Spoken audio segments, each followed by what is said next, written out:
জয় গুরু। নমস্কার সবাইকে। আশা করছি গুরুর কৃপায় সবাই ভালো আছেন, সবাই ভালো থাকেন, সেটাই কাম্য। গুরু যেন সবাইকে ভালো রাখে। তো সর্বদাই বিজ্ঞান নিয়ে, দম সাধনা নিয়ে এখন আমার অনেক ভিডিও দেওয়া প্রয়োজন পড়েছে, কারণ এখানে আরও অনেক বিষয় আছে যেগুলো আমি বলিনি, সেগুলো এখন এখানে বলছি। তো আপনারা যারা আমার সাথে আছেন তাদের সবার শ্রীচরণ আমার শত সহস্র কোটি প্রণাম এবং সবাইকে সুস্বাগতম। তো আপনাদের কাছে আমার একটা রিকোয়েস্ট আমার তরফ থেকে, এটাকে গ্রো করার জন্য চ্যানেলটাকে, আমি কিন্তু লং টাইম এটাকে চালাচ্ছি। তো 2017 থেকে এটা খুলছি, কিন্তু এটার কোনো কী বলবো, যাই হোক, ওটা বুঝে গেছেন কী বলতেছি। তো এর জন্য একটু কাইন্ডলি একটু লাইক শেয়ার করবেন আর কি, এটা আমি আশা রাখি আর কি আপনাদের কাছে।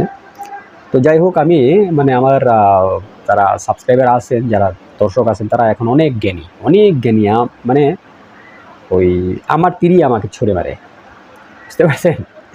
আমার তীরই আমাকে ছুঁড়ে মারে, এরকম কোশ্চেন করে যেগুলো মনে করেন কী বলবো, উত্তর দেওয়া আমার জন্য দুষ্কর হয়ে দাঁড়ায়। আমি অজ্ঞ মানুষ, অত জ্ঞান ট্যান রাখি না, তারপরে যতটুকু গুরুমুখী পেয়েছি কতটুকু আমি বলার চেষ্টা করছি। যদি কোনোটা উত্তর দিতে না পারি সেদিন ক্ষমা করে দেবেন। যাই হোক, আমাকে একজন কমেন্টস করেছেন, দাদা আপনি তো নাসিকার দিক বিষয়ে কথা বলেছেন পূর্বে, আমি সেই 3-4 বছর আগে যে ভিডিও দিয়েছি ওখানে নাসিকার দিক নিয়ে কথা বলেছি। প্রয়োজন হলে আপনারা কমেন্টস করে বলবো, আপনি তো তত্ত্বের দিক বললেন না, তত্ত্বের আবার কোনো দিক আছে নাকি? জিজ্ঞেস করছে, দাদা তত্ত্বের কি কোনো দিক নেই? তত্ত্বের দিক তো বললেন না, ইরা পিঙ্গলার দিক তো আপনি বলেছেন, ঠিক আছে, ইরা পিঙ্গলার দিক তো আপনি বলেছেন, তত্ত্বের দিক তো বলেননি। যাই হোক, ইরা পিঙ্গলার দিকটাও আমি বলে দিই, এটা যদি কেউ না জেনে থাকেন সেটাও জেনে নেন। তো ইরানারির দিক হলো দক্ষিণ এবং পশ্চিম, এবং পিঙ্গলা দিক হলো উত্তর এবং পূর্ব, এদের দিক।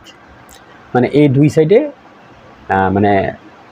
যা যা বললাম এখানে তারা সবচেয়ে বেশি বলিষ্ঠ, তারা বেশি স্ট্রং।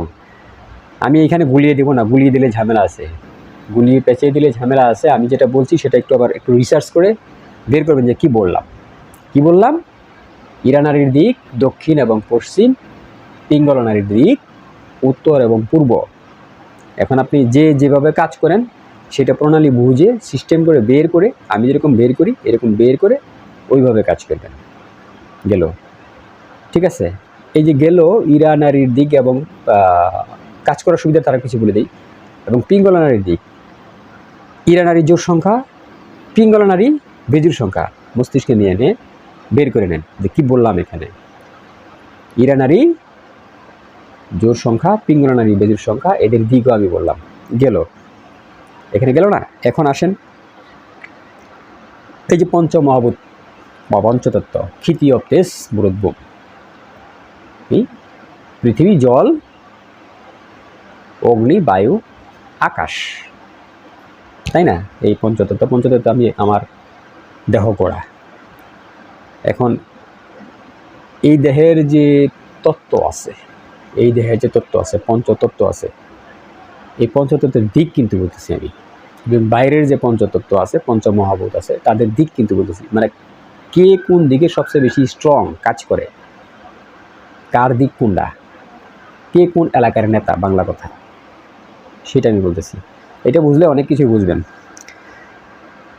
যাই হোক, পশ্চিম দিকে জলতত্ত্ব অনেক বলিষ্ঠ, জলতত্ত্ব স্ট্রং। দক্ষিণ দিকে পৃথিবী তত্ত্ব স্ট্রং, ভেরি স্ট্রং। পূর্ব দিকে বায়ুতত্ত্ব ভেরি স্ট্রং, এবং উত্তর দিকে অগ্নিতত্ত্ব ভেরি স্ট্রং, আর আকাশতত্ত্ব সব দিকে স্ট্রং। স্থির, যদিও সে কোনো কাজ করে না, সবাইকে ধরে রাখছে, স্থির আর কি, সব জায়গায় সে স্ট্রং। এখন খেয়াল করেন, এইখানে আমাদের দেশে যখন কালবৈশাখী ঝড় হয় না, তো কোন কোনা থেকে ঝড় হইলে কি হয় না হয়, এই যে তত্ত্বের বিষয়টা বললাম না, একটু ঘাটলেই বুঝবেন যে অগ্নিকুণ্ডে ঝড় হইলে কীরকম কালার দেখা যায়, তার ভয়াবহতা কতটুকু, ঠিক আছে, তার ভয়াবহতা কতটুকু। যখন এখানে দিক বোঝানো হলো, দিক যখন বলা হলো, কে আবার মেসেজ করে, আচ্ছা, যখন দিক বলা হলো সেই বিষয়ে